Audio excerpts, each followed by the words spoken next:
Pagbabawalan ng manghuli at maniket ang traffic enforcers ng mga LGU sa Metro Manila. Alinsunod yan sa utos ng Korte Suprema. Pero problema yan sa MMDA dahil kulang daw sila sa mga tauhan. Nasa frontline ng balitang yan si Elaine Fulencio. Bilang na raw ang araw na pwedeng maniket at manguha ng lisensya ng traffic violators ang mga local traffic enforcers sa Metro Manila. Ipinawalang bisa na ng Korte Suprema ang ordinansa ng 15 LGU sa NCR na nagbibigay sa kanila ng kapangyarihang mag-issue ng Ordinance Violation Receipts o OVR.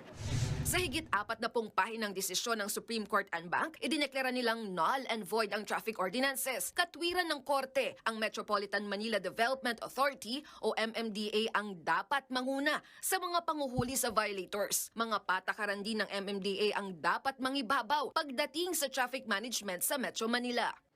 Taong 2006 pa pinitisyon ng ilang tsuper at operator ang ticketing system ng mga LGU. Ang desisyong yan ay pagbaliktad sa naunang magkahiwalay na desisyon ng Court of Appeals noong 2012 at 2013. Doon kinikilala na legal at constitutional ang LGU ordinances. Bukod naman dyan, nakasaad din sa resolusyon ng Korte Suprema na mas makakabuti kung ipatupad na lang ang single ticketing system ng MMDA sa panguhuli ng mga motorista. Kabubuo lang nito noong 2023 na nagtatakda ng iisang halaga ng multa at listahan ng violation sa buong Metro Manila. Pag-aaralan muna ng MMDA ang desisyon ng Korte Suprema, lalo't pwede pa raw itong iapila ng mga lokal na pamahalaan.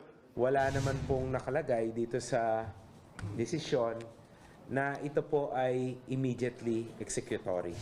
Pero ngayon pa lang, aminado silang mapipilayan oras na tuluyan ng pagbawalang manghuli ang local traffic enforcers. Ayon sa MMDA, hindi sapat ang bilang ng kanilang traffic enforcer para magmando sa buong Metro Manila. Kaya ang isa sa mga nakikita nilang solusyon ay i-deputize ang mga local traffic enforcer sa Metro Manila.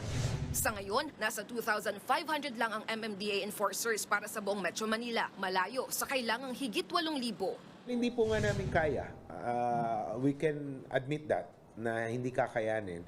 Yung sa mga major roads nga lamang with the suspension ng NCAP, yung pong mga karsada na sa jurisdiction namin, including Mabuhay Lanes, hindi po namin kayang bantayan dahil napakahaba po niyan. So kailangan po talaga namin ang tulong ng mga local traffic enforcers. Ayon sa ahensya, handa silang mag-deputize ng traffic enforcers pero kailangan nilang dumaan sa training at maipasa ang pagsusulit bago mabigyan ng kapangyarihang manikit. Pero nilinaw ng MMDA na pwede pang manikit ang mga local traffic enforcer lalo't hindi pa pinal ang desisyon. Sa susunod na linggo, nakatakdang magpulong ang MMDA at LGU. Nagbabalita mula sa Frontline, Elaine Fulgencio, News 5.